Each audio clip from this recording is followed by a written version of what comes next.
Bion, aplikasi baru dari Bank Syariah Indonesia yang memudahkan segala transaksi. Buka rekening, tinggal selfie aja. Bayar ini itu, bebas ribet. Dan juga berbagi. Diingetin. Bion bisa juga ngingetin kewajiban. Dari mulai ibadah sampai wisata religi. Bion, Aplikasi yang bikin semua jadi mudah. Download sekarang. Assalamualaikum warahmatullahi wabarakatuh. Alhamdulillah wassalatu wassalamu ala rasulillah. Amma ba'd. Kawan akurat, dimanapun Anda berada, ternyata kalau kita berbicara tentang pinjam meminjam, dalam bermuamalah pada prinsipnya boleh kok. Kita nggak punya uang, minjem boleh. Bahkan Nabi sebetulnya menjelaskan, kalau kita punya uang, kita bisa belanja, beli secara cash. Yang dalam istilah fikih namanya bai'un, baik jual beli. Kalau jual beli nggak bisa, maka dengan cara hutang. Makanya dalam Al-Quran disebutkan tadayantum. Ya ayyuhalladzina amanu idza tadayantum bidainin ila ajalin musamma faktuh. Nah, ternyata dalam Al-Quran diperbolehkan kok pinjam. Ya ayyuhalladzina amanu idza tadayantum, apabila kamu dalam hutang piutang bidainin ila ajalin musamma dan waktunya sudah tentukan, waktu. Jangan lupa dicatat, posisi berarti notaris. Artinya dalam bermuamalah itu kita bisa secara cash, bisa hutang atau gadai. Kalau gadai caranya gimana? Kalau cash nggak bisa, utang nggak dipercaya, maka dengan caranya yang ketiga lah gadai. Wa in kuntum ala safarin farihanum maqbudah. Jadi wa in kuntum ala safarin falam tajidu katiban, dan juru tulisnya ada. Maka solusinya adalah dengan gadai. Farihanum maqbudah. Nah, kembali kita akan coba ulas pinjaman online. Apakah ada pinjaman online di zaman Nabi? Maka jawabannya tidak ada. Terus bagaimana dalam kajian fikih muamalah, dalam kajian syariah, maka disebutkan al-aslu fil muamalati al-ibah. Pada dasarnya dalam bermuamalah itu boleh. Illa ayyadulad dalil ala tahrimnya, kecuali ada dalil yang mengharamkannya. Kalau jual beli boleh nggak? Boleh. Yang nggak boleh riba. Wa ahallallahu al-bai'a wa harrama riba. Allah halalkan jual beli dan Allah haramkan riba. Termasuk utang piutang. Kalau kita hutang uang dengan uang, ada kelebihan tuh riba nggak boleh. Ada ziyadah.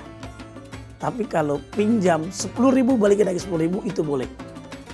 Solusi dalam Islam ingin terhindar dari pinjaman online termasuk offline, termasuk mengandung unsur riba, maka harus pakai akad murabahah, akad jual beli.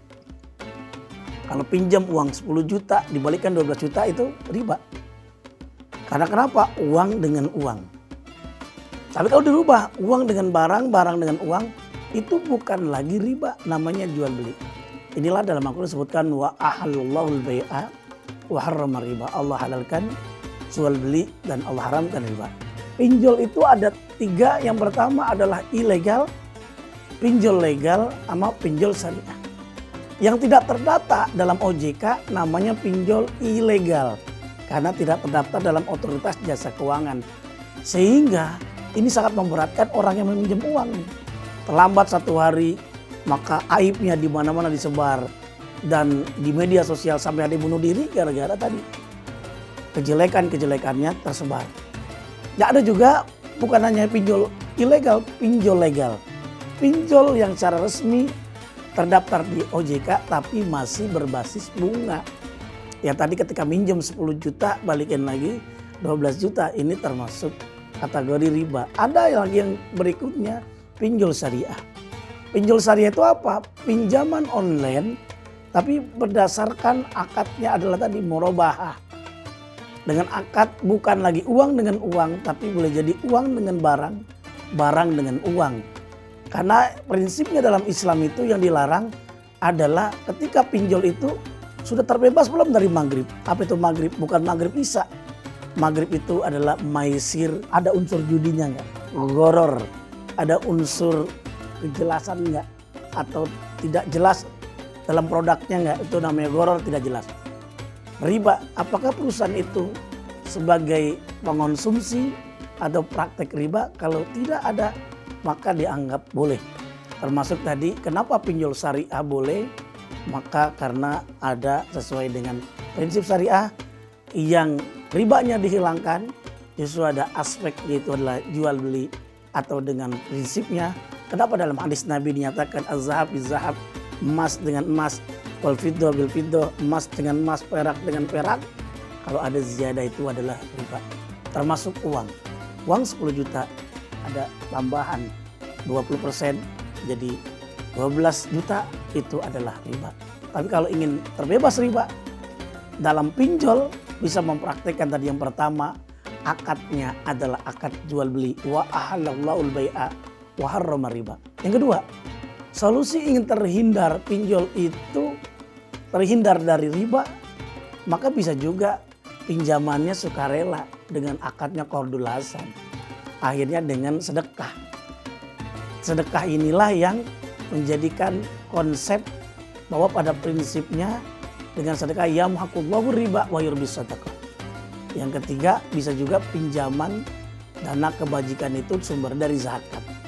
Karena solusinya dalam Al-Quran disebutkan surah Ar-Rum, wa ma ataitum min riba liyarbu fi amwalin nas. Maka riba di sisi manusia itu bertambah, tapi di sisi Allah tidak bertambah. Tapi dengan zakat, wa ma ataitum min zakat turiduna wajhallah wa ulaika humul mudhifun. Semoga kita bisa mempraktekkan dalam berbisnis, yaitu boleh cash, boleh pinjam meminjam, baik offline, online, termasuk pegadaian. Pada prinsipnya harus sesuai dengan fatwa MUI, yaitu nomor 24 tahun 2017, yaitu tentang kita berfikih muamalah secara syariah, yaitu minimal terbebas dari maghrib, maisir, goror, dan riba. Semoga ada manfaatnya buat kita semuanya. Wassalamualaikum warahmatullahi wabarakatuh. Melihat sekali lebih baik daripada mendengar ratusan kali. Mempraktekkan sekali lebih baik daripada melihat ratusan kali. Kemampuan dan keberanianmu yang harus membesar. Berani memulai hal baru, yakini segenap kemampuanmu. Awali mimpi besarmu. Jamkrindo, solusi UMKMK menuju sukses. Saya percaya. Saya bisa.